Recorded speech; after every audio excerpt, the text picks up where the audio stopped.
Hello, আমি ফিরে এসেছি পিকনিকের দ্বিতীয় এবং লাস্ট পার্ট নিয়ে। আগের পার্টটাতে দেখেছিলে যে শেষ হয়েছিল ইভাকে বকাবকি করা হচ্ছে।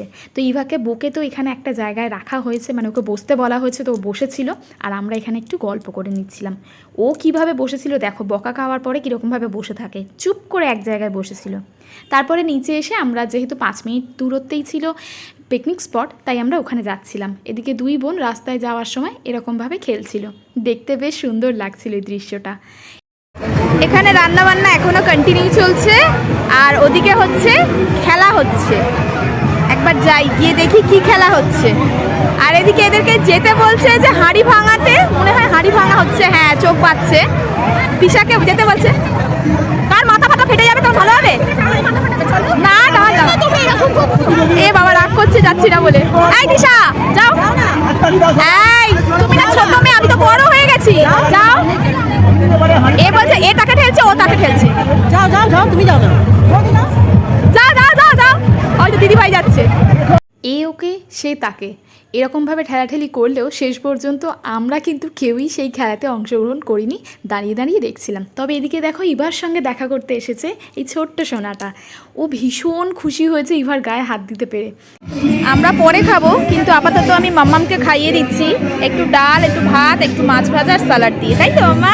এখানে এখন আমরা খেতে বসেছি, দিশা, তারপরে ইভা, দিদি ভাই, পুচকি এখানে এনি, আর এখানে আমি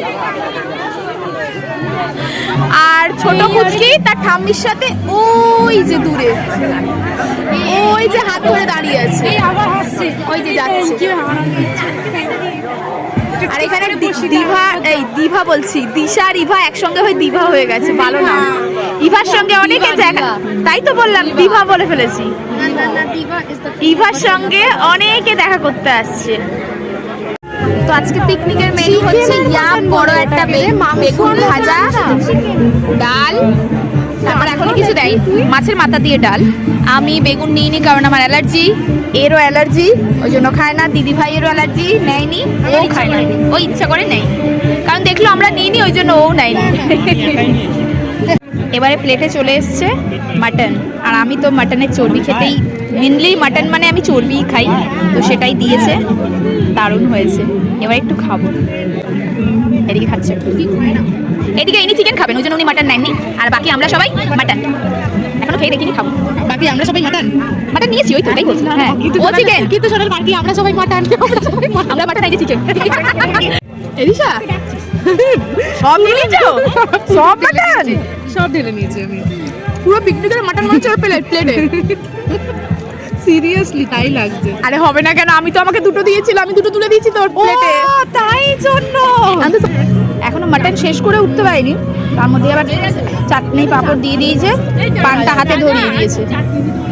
খাওয়া দাওয়ার পর্ব তো শেষ, এবারে হচ্ছে হজমের পালা। হেঁটেছিলাম অনেকক্ষণ, তারপরে দেখলাম পার্কে এগুলো আছে, ভাবলাম এগুলো তো আর অন্য সময় চড়তে পারবো না, এখনই চড়ে নিই, হাতে সময়ও আছে, সুযোগও আছে। আমি চড়ে নিই, তারপর মাম্মাম চড়বে। হ্যাঁ না, আমি আগে চড়বো, তারপর মাম্মাম, আগে মা চড়ুক তারপর বেবি। সারাদিন পিকনিক করে তো কেটে গেল, কিন্তু রাতে কি হবে এই কথাটা মাথায় রেখে এই পিকনিক যারা আয়োজন করেছেন তাদেরকে সাধুবাদ জানাই। তারা যাতে রাতে কোনো বাড়িতে গিয়ে রান্না করতে না হয়, তার জন্য কিন্তু ওনারা এখন থেকে রান্না বসিয়ে দিয়েছেন, এবং সন্ধ্যের মধ্যে রান্না হয়ে গেছিলো, এবং সবাইকে যার যার একটু প্যাকেট সিস্টেম করেছিলেন, সবাইকে দিয়ে দিয়েছিলেন। এটা ভীষণ ভালো লেগেছে আমার। আমার হেলান দিয়েছে, প্রচণ্ড ক্লান্ত মা। হ্যাঁ তাহলে আর তাকাবো না, ও ভুল করে তাকিয়ে ফেলেছিলাম, আর তাকাবো না। বেশ ভালো মনেই ওখান থেকে রওনা দিয়েছিলাম। কিছুটা পথ আসার পরই দেখা গেল যে আমাদের গাড়ির টায়ারটা, পিছনের দিকের এই টায়ারটা একদম পাংচার। ভালো করে দেখো, পুরো মাটির সাথে একদম মিশে গেছে, যেটা কোনো কারণে পেরেক ফুটে এটা হয়েছিল। ড্রাইভারটা বুঝতে পারেননি আগে, না হলে হয়তো আগেই গাড়িটা ঠিক করে তারপরে আমাদের গাড়িতে তুলতেন।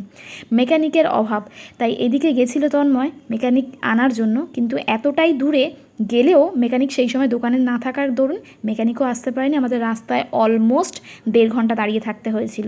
সারাদিনটা ভালো কাটলেও ওইটুকু সময় খুব কষ্ট হচ্ছিল, তার কারণ প্রচণ্ড ঠান্ডা ছিল ওই রাস্তায়। পাশে একটা দোকান ছিল, সেখানেই আমরা সবাই গাড়ি থেকে নেমে আশ্রয় নিয়েছিলাম। এরপর আরও কিছুটা যেতে সামনের চাকায় দেখা দিয়েছিল সমস্যা, হাওয়া কম, আবার সেটা দিয়ে নেওয়া হলো। তারপরেই দুগ্গা দুগ্গা বলে আমরা ভাবলাম আর যেন কোনো বিপত্তি না আসে, আমরা যেন ভালোই ভালোই বাড়ি ফিরতে পারি, এবং সেটাই হলো, আমরা বাড়ি ফিরে গেলাম ভালোই ভালো।